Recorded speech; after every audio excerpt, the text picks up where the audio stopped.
स्वागत है आपका। मैं हूं आपके साथ माधुरी कलाल। जी हिंदुस्तान के ई विमर्श डायरेक्ट विद मिनिस्टर्स में अब हमारे साथ जुड़ गए हैं केंद्रीय कृषि एवं किसान कल्याण राज्य मंत्री कैलाश चौधरी जी। कैलाश चौधरी जी जुड़े, लेकिन उससे पहले मैं बता दूं कि देखिए, भारत की अर्थव्यवस्था कृषि आधारित है और ऐसे में कैसे किसानों का कल्याण और कैसे कृषि के क्षेत्र में अर्थव्यवस्था को फिर से पटरी पर लाने की कोशिशें सरकार कर रही है, ये सीधे हमारे साथ मंत्री जी जुड़ गए हैं, उन्हीं से पूछेंगे। सर, सबसे पहली बात तो ये कि आपके सरकार के दूसरे कार्यकाल का भी 1 साल कंप्लीट हो चुका है। इस 1 साल को कितना संतोषजनक मान रहे हैं आप, वो भी ऐसे वक्त पर जब हम कोरोना के संघर्ष से जूझ रहे हैं। दूसरी तरफ आपके कुछ लक्ष्य थे, जहां 2013 की नाबार्ड की रिपोर्ट के अनुसार 6,040 रुपए मासिक औसत आय किसान की होती थी, उसको दोगुना करने का लक्ष्य आपने रखा है 2022 तक। क्या उसमें आपको उपलब्धि मिल पा रही है? जी, ऐसा है कि हमारा जो लक्ष्य है वो 2022 तक किसानों की इनकम डबल करना है और वो हम समय पर पूरा करेंगे जी। क्योंकि जो आपने जैसा बताया कि 6,040 रुपए जो किसान की इनकम थी, अभी तक के आकलन के अनुसार लगभग 9,050 रुपए के आसपास पहुंची, 9,500 के आसपास। जो आने वाले सन 2022 तक ये लक्ष्य निश्चित रूप से पूरा होगा और इसके लिए हमने कई ऐसे प्लानिंग किए हैं जिसमें किसान की इनकम बढ़ाई जा सके। तो इसके लिए एमएसपी को हमने 1.5 गुना किया, जिससे किसानों की इनकम बढ़ेगी और साथ ही किसान को मजबूत करने के लिए उसको किसान सम्मान निधि के तौर पर भी 6,000 रुपए देने का तय किया साल के अंदर, कि उनको डायरेक्ट उसका बेनिफिट मिले और सम्मान पूर्वक मिले।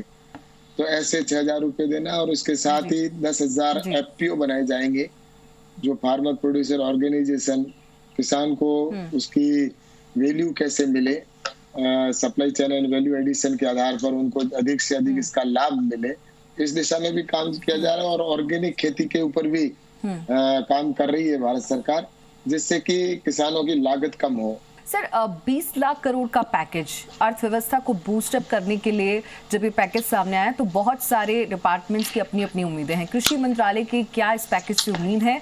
और जिन चारों लक्ष्यों को आपने गिनाया है, चाहे वो लागत कम से लगाकर भंडारण की संख्या बढ़ाने को लेकर हो, किसानों की आय दोगुनी करने को लेकर हो, इसमें इस पैकेज का कितना बड़ा योगदान रहेगा? ऐसा है कि किसानों के लिए जो पैकेज की घोषणा हुई है, निश्चित रूप से इससे किसानों को लाभ होगा और बहुत अच्छा लाभ होगा, क्योंकि जो किसान 20 लाख करोड़ रुपए के आर्थिक पैकेज की घोषणा हुई है, उसमें लगभग 3.5 लाख करोड़ रुपए हैं वो कृषि के ऊपर खर्च होने हैं।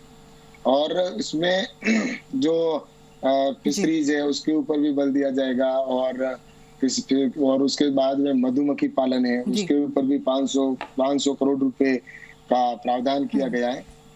साथ ही 15,000 करोड़ रुपए हमारे डेयरी के ऊपर, जिसमें उसके ऊपर खर्च होगा। गायों के या पशु हैं, उन पशुओं को अच्छी ब्रीडिंग हो और उसके बाद में उनका दूध की उत्पादकता, दूध की क्वांटिटी भी बढ़े और अच्छी क्वालिटी का हो, इस बात के ऊपर जोर दिया जाएगा जी। और इसके साथ ही हमारे दूसरे जितने भी अगर कहें कि लोकल फॉर वोकल पे भी ध्यान दिया जाएगा और जो अपने किसानों के लिए मेडिसिनल प्लांट के पौधे भी लगे और जो गंगा के तट पर उसके ऊपर भी अधिक उस एक जोन घोषित किया जाएगा, तो जिससे किसानों को निश्चित रूप से इसका लाभ मिलेगा। आपने 3-4 चीजें डिस्क्राइब की, उसमें से मैं एक तो एफपीओ पे थोड़ा सा आपसे चाहूंगी कि आप इलोबरेट करें, क्या इसका खाका है, कैसे ये काम करेगा किसानों के लिए।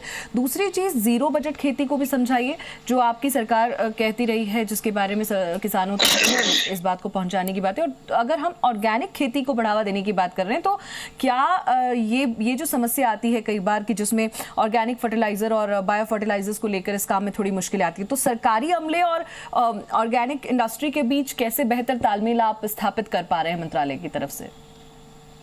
ऐसा है कि ऑर्गेनिक खेती को बढ़ावा देने के लिए भारत सरकार की तरफ से किसानों को कुछ सपोर्ट भी मिल रहा है। जैसा कि अगर ऑर्गेनिक खेती किसान करता है तो उसको 50,000 रुपए की 3 साल के लिए सहायता भी मिलती है।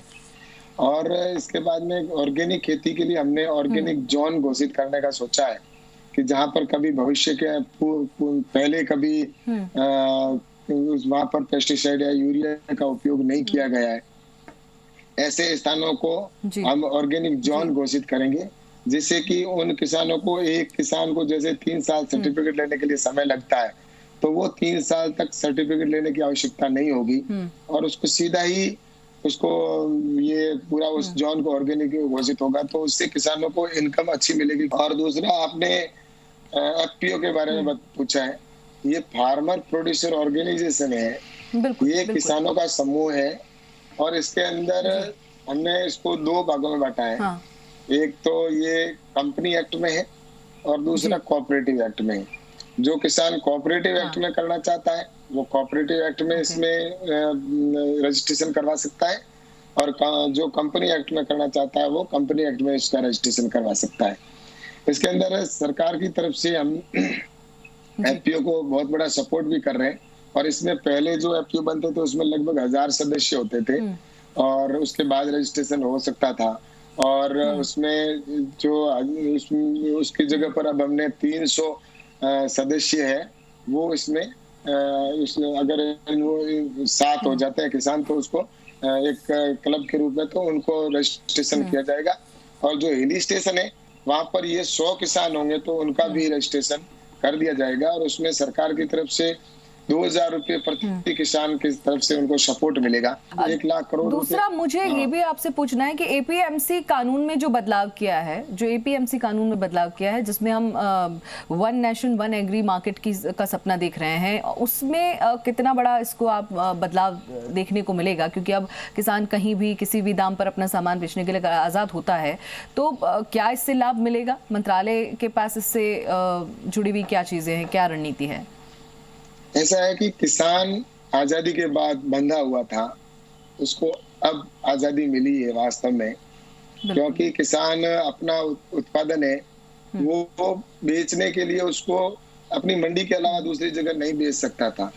आज दूसरे कोई भी अगर ट्रेडर होता है, ट्रेडिंग होता है, उसको पूरे देश के अंदर कहीं पर भी बेच सकता है, चाहे वो कोई भी व्यापारी हो, किसी भी उत्पादन को बेच सकता है या खुद प्रोसेस कोई बनाता है। लेकिन किसान के ऊपर ये रेस्ट्रिक्शन क्यों था, इतने साल तक क्यों था, ये मेरे समझ में नहीं आया।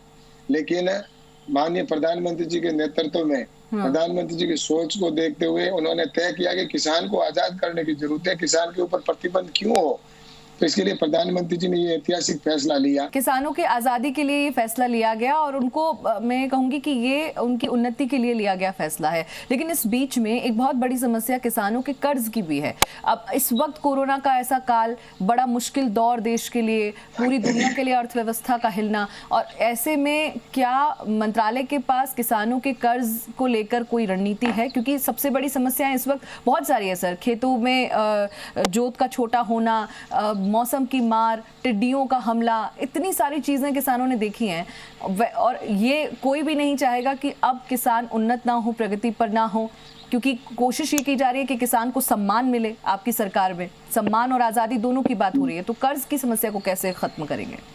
ऐसा है कि किसान का सम्मान की आपने बात की, तो किसान का सम्मान बढ़ना चाहिए और इस नाते ही किसान सम्मान निधि के तौर पर किसानों को 6000 रुपये प्रतिवर्ष देने का तय किया है। और इसके साथ ही जैसा कि आपने कहा कि किसानों को ऋण की बात की है, मैं तो ये कह रहा हूँ कि किसानों को ऋण, हमने अभी प्रधानमंत्री जी ने योजना प्रारंभ की है जिसमें जो भी किसान सम्मान निधि के धारक है, जो जिनको किसान निधि का लाभ मिलता है, ऐसे सभी किसानों को केसीसी के माध्यम से उनको ऋण दिया जाएगा। ये पहली बार तय हुआ जहाँ अभी तक 6.5 करोड़ किसानों को ये ऋण मिलता था, लेकिन अब जो लगभग किसान सम्मान निधि के धारक जो किसान है उनकी संख्या लगभग 9.9 करोड़ के ऊपर पहुंच चुकी है। तो इस तरह से उन सभी किसानों को मिलेगा और ये लक्ष्य लगभग हमारा वैसे तो 14.5 करोड़ किसान है, लेकिन जो इनकम टैक्स या जो उनको ऐसे किसानों को छोड़कर भी जो किसान है वो लगभग 12.5 करोड़ किसान है। उन सब किसानों को ये ऋण के रूप में उनको सहायता के रूप में मिले, ये भी कर रहे हैं। बाकी रही बात, जैसा आपने ऋण की माफ की बात की, मैं तो ये कहता हूँ हम किसानों को मजबूत करना चाहते हैं और भारत को आत्मनिर्भर की जो बात हमारे प्रधानमंत्री जी की है, इसके लिए किसान को आत्मनिर्भर बनाना चाहते हैं। आत्मनिर्भर के मंत्रा पर सरकार जोर दे रही है और हर सेक्टर में हर व्यक्ति को आत्मनिर्भर बनाने की सरकार का लक्ष्य है और सरकार लगातार इसके लिए लोगों को मोटिवेट कर रही है, जागरूक कर रही है। लेकिन महामारी की वजह से चाहे पंजाब हो, महाराष्ट्र हो, गुजरात, राजस्थान, इन तमाम इलाकों से, इन राज्यों से प्रवासियों के लौटने की तस्वीरें हमने देखी। लेकिन इन सब का क्या इंडस्ट्रियल प्रोडक्शन के साथ साथ एग्रीकल्चर आउटपुट पर भी कोई असर पड़ेगा इस लेबर फोर्स का, और वापस उसको बुलाने के लिए क्या कोशिशें की जाएंगी? क्योंकि अभी हालांकि हमारे पास सरप्लस अनाज है, लेकिन खरीफ की बुआई बाकी है, कितना नुकसान हमने झेला है जिसकी भरपाई करना बाकी है। ऐसा है कि जब लॉकडाउन लगा था तो उस समय एक बार मुझे भी लगा था कि फसल खेतों के अंदर है और फसल कैसे काटी जाएगी, खेत के अंदर ही सब बर्बाद हो जाएगा। लेकिन प्रधानमंत्री जी ने तुरंत निर्णय लिया और उसके अंदर एडवाइजरी जारी करके और कहा कि किसानों की मजदूरों के अंदर छूट की गई और सोशल डिस्टेंस का ध्यान रखते हुए किसानों ने फसल भी काटी और उसके बाद में मशीनरी के अंदर भी छूट दी कि जो भी किसानों की मशीनरी जिससे फसल काटी जाती है उसको अगर दूसरे राज्य से ला सकते हैं, इंटरस्टेट लाना चाहते हैं तो उसके अंदर भी उसमें छूट की गई।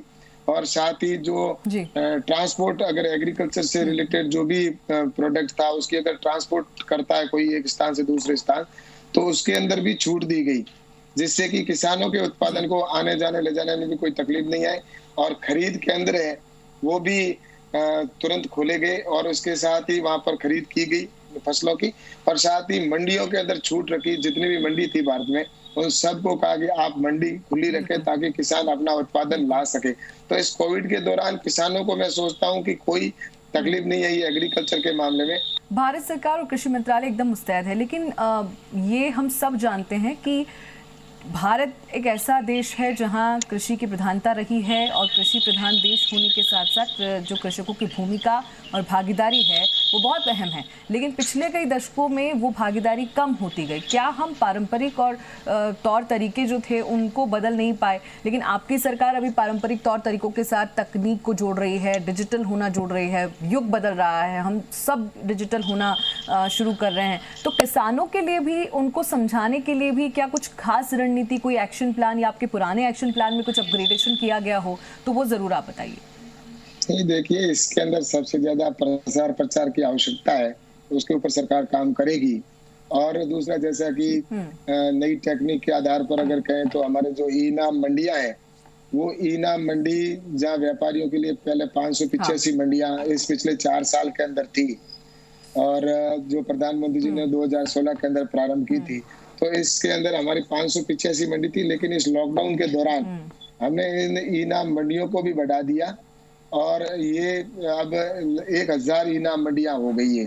तो इस तरह से देश की सारी मंडियां एक साथ लिंकअप होगी तो जिससे किसानों को लाभ मिलेगा। दूसरा, हमने किसानों के लिए किसान रथ ऐप भी डाउनलोड किया है, जिससे किसानों को अगर कोई ट्रक की आवश्यकता है और वो अगर खेत में बैठा है तो जिसमें ओला और उबर का सिस्टम रहता है वैसा ही सिस्टम रहेगा और वो ट्रक की आवश्यकता है तो उस उत्पादन का नाम और किस स्थान से कहाँ ले जाना लिखकर अगर वो शेयर करेगा तो उसके ऊपर लगभग 10 लाख ट्रकें जुड़ी हुई है, ट्रैक्टर भी जुड़े हुए हैं, कस्टमाइजिंग सेंटर भी जुड़े हुए हैं। जो भी उपकरण चाहिएगा तो वो तुरंत उसके पास मैसेज जाएगा जो आसपास की 50-100 गाड़ियां हैं और वो अपनी रेट लिखकर वापस किसान को भेजेगा तो किसान को वापस वो रेट आएगी कि कौन सी कम रेट है, अच्छी रेट है। जिस गाड़ी को वो पसंद करेगा उसको क्लिक करते ही तुरंत उस गाड़ी के पास मैसेज जाएगा और वो गाड़ी का ड्राइवर है वो गाड़ी लेके किसान के सीधा खेत में आएगा।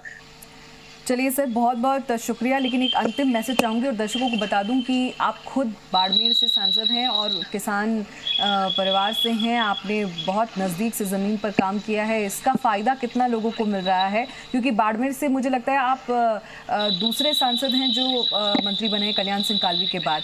कितना फ़ायदा लोगों को एक किसान परिवार से आने वाले व्यक्ति के मंत्री होने पर होना चाहिए और हो रहा है? एक अंतिम मैसेज में आपका दूंगी। ऐसा है कि किसान का दर्द मेरे से बेटर कोई नहीं जान सकता, क्योंकि मैं स्वयं किसान हूँ। मैंने खुद ने बचपन के अंदर हल जोता है अपने हाथ से और काम किया। आज भी खेत में जब भी अवसर मिलता है तो खेत में जाकर मैं काम करता हूँ। तो इसलिए किसानों की जो समस्या है वो भी मुझे पता है जी। और किसान मोर्चे का मुझे राजस्थान का प्रदेश अध्यक्ष का भी दायित्व मिला हुआ है। तो पूरे प्रदेश के अंदर जहाँ किसानों की क्या समस्या वो भी मुझे पता है, और आज मुझे पूरे हिंदुस्तान की भी किसान की जो समस्या वो भी मुझे जानकारी है। चलिए, बहुत बहुत शुक्रिया सर हमारे साथ जुड़ने के लिए। और आपका जो सपना है किसानों की आय दोगुनी से ज़्यादा हो, किसानों को सम्मानजनक और आज़ादी से जीने का मौका मिले, उनके पास ऋण की समस्या न रहे, बल्कि वे खुद आत्मनिर्भर बने और अपने उत्पादन, अपने प्रोडक्शन क्षमता को बढ़ाने के लिए, अपनी कार्य क्षमता को बढ़ाने के लिए सरकार उनके साथ हमेशा खड़ी है। यही लक्ष्य और यही शुभकामनाएं कृषि मंत्री दे रहे हैं। फिलहाल बहुत बहुत शुक्रिया सर, नमस्कार। जी नमस्कार।